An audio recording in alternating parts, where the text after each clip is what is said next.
K Antony ആവശ്യപ്പെട്ട Sivagiri judicial commission report നിയമസഭാ വെബ്സൈറ്റിൽ. ഈ റിപ്പോർട്ട് പുറത്തുവരണമെന്നായിരുന്നു ആന്റണിയുടെ ആവശ്യം. നിയമസഭാ വെബ്സൈറ്റിൽ റിപ്പോർട്ട് മുൻപേ തന്നെ ലഭ്യമാണ്. ശിവഗിരിയിൽ പോലീസ് അതിക്രമം നടന്നിട്ടില്ല എന്നായിരുന്നു കമ്മീഷൻ കണ്ടെത്തൽ. ശിവഗിരി മുത്തങ്ങ സംഭവങ്ങളിൽ പ്രതിരോധത്തിനായി കെ ആന്റണി തന്നെ ഇറങ്ങേണ്ടി വന്നത് കോൺഗ്രസ് നേതൃത്വത്തിന് തിരിച്ചടിയായിട്ടുണ്ട്. കെ.ആർ. സാജു വിവരങ്ങൾ നൽകും. തിരുവനന്തപുരത്ത് നിന്ന് സാജു, കഴിഞ്ഞ ദിവസം അദ്ദേഹത്തിന്റെ വാർത്താസമ്മേളനമൊക്കെ നമ്മൾ കണ്ടിട്ടുണ്ടായിരുന്നു. അത് കോൺഗ്രസിനകത്ത് തന്നെ വലിയ തരത്തിൽ ചർച്ചയായിട്ടുമുണ്ട്. അതിനിടയിലാണ് വെബ്സൈറ്റിലെ ഈ റിപ്പോർട്ടിന്റെ കാര്യങ്ങൾ കൂടി പുറത്തുവരുന്നത്. എന്താണ് ഇതിന്റെ വിശദാംശങ്ങൾ?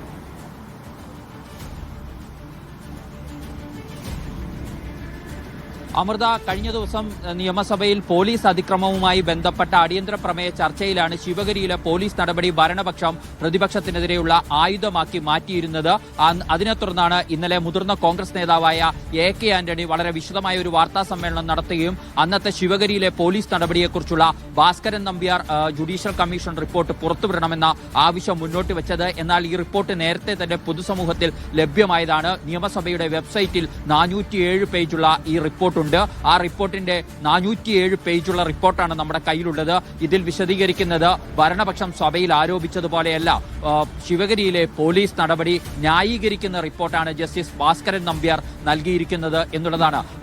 അവിടെ നടപടി അനിവാര്യമായിരുന്നു. അതിനെ പോലീസ് അതിക്രമമായി കണക്കാക്കാൻ കഴിയില്ല. ശിവഗിരിയിലെ നടപടി അവിടെ ഹൈക്കോടതി ഉത്തരവ് നടപ്പാക്കാൻ വേണ്ടി നടത്തിയ പോലീസ് ഇടപെടലാണ് എന്ന നിലയ്ക്കുള്ള റിപ്പോർട്ടായിരുന്നു ജസ്റ്റിസ് ഭാസ്കരൻ നമ്പ്യാർ നൽകിയിരുന്നത്. 407 റിപ്പോർട്ടിൽ പറയുന്ന കാര്യം ഇങ്ങനെയാണ്: പോലീസ് ബലപ്രയോഗം നടത്തി ഇത് അംഗീകരിക്കപ്പെടേണ്ടതാണ്. മഠത്തിലേക്ക് പ്രവേശിക്കുന്നതിനും തടസ്സങ്ങൾ നീക്കം ചെയ്യുന്നതിനും കല്ലേറിൽ നിന്നും മറ്റും സ്വയം രക്ഷപ്പെടുന്നതിനും ആമീന്മാരെയും സന്യാസിമാരെയും സമാധാനപരമായി ഓഫീസിലേക്ക് നയിക്കുന്നതിനും അവർക്ക് ബലം പ്രയോഗിക്കേണ്ടി വന്നത് എന്നുള്ള കാര്യമാണ് ചൂണ്ടിക്കാണിക്കുന്നത്. അതായത് സന്യാസിമാരെ ഭരണസമിതിയിലേക്ക് തെരഞ്ഞെടുക്കപ്പെട്ട പ്രകാശാനന്ദ അടക്കമുള്ള സന്യാസിമാർക്ക് അവിടെ എത്തി ഭരണാധികാരം ഏൽക്കുന്നതിനുള്ള അവസരം ഒരുക്കണമെന്നായിരുന്നു അന്നത്തെ ഹൈക്കോടതി വിധി. ആ ഹൈക്കോടതി വിധി നടപ്പിലാക്കാനാണ് പോലീസിന് ബലം പ്രയോഗിക്കേണ്ടി വന്നത് എന്ന് ന്യായീകരിക്കുകയായിരുന്നു റിപ്പോർട്ട് ചെയ്തിരുന്നത്. പ്രസ്തുത ബലപ്രയോഗം അമിതമായിരുന്നോ അതോ നീതീകരിക്കാവുന്നതാണോ എന്ന ഒരു ചോദ്യം കമ്മീഷന് മുന്നിൽ സർക്കാർ വെച്ചിരുന്നു.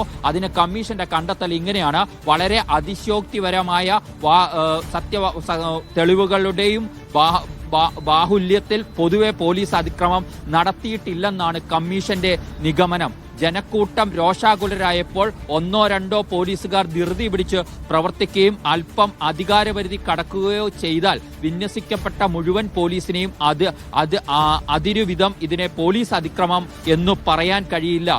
എല്ലാ പ്രതികൂലാവസ്ഥയോടും പോലീസ് ആത്മസംയമനത്തോടു കൂടിയാണ് പെരുമാറിയത് എന്ന കാര്യമാണ് റിപ്പോർട്ടിൽ ചൂണ്ടിക്കാണിക്കുന്നത്. അതായത് ശിവഗിരിയിലെ പോലീസ് നടപടി ആത്മസംയമനത്തോടു കൂടിയുള്ളതായിരുന്നു. അതൊരു പോലീസ് അതിക്രമം എന്ന നിലയിലേക്ക് കണക്കാക്കാൻ പറ്റില്ല. കോടതി ഉത്തരവ് നീതി നടപ്പാക്കുകയായിരുന്നു പോലീസ് അവിടെ ചെയ്തത് എന്നായിരുന്നു അന്ന് ജസ്റ്റിസ് ഭാസ്കരൻ നമ്പ്യാരുടെ കമ്മീഷന്റെ കണ്ടെത്തൽ. അതായത് കെ ആന്റണിക്കെതിരെ ഭരണപക്ഷം ഉന്നയിച്ച വിമർശനങ്ങളെ കൂടി തള്ളിക്കളയുന്നതായിരുന്നു അന്നത്തെ റിപ്പോർട്ട് എന്നുള്ളതാണ് വസ്തുത. അതുകൊണ്ടാണ് ഈ റിപ്പോർട്ട് പുറത്തുവിടണമെന്ന് കെ ആന്റണി ഇന്നലെ ആവശ്യപ്പെട്ടത്. പക്ഷേ അദ്ദേഹം ആവശ്യപ്പെടുന്നതിന് മുമ്പ് തന്നെ ഈ റിപ്പോർട്ട് നിയമസഭയുടെ വെബ്സൈറ്റിൽ ലഭ്യമായിരുന്നു.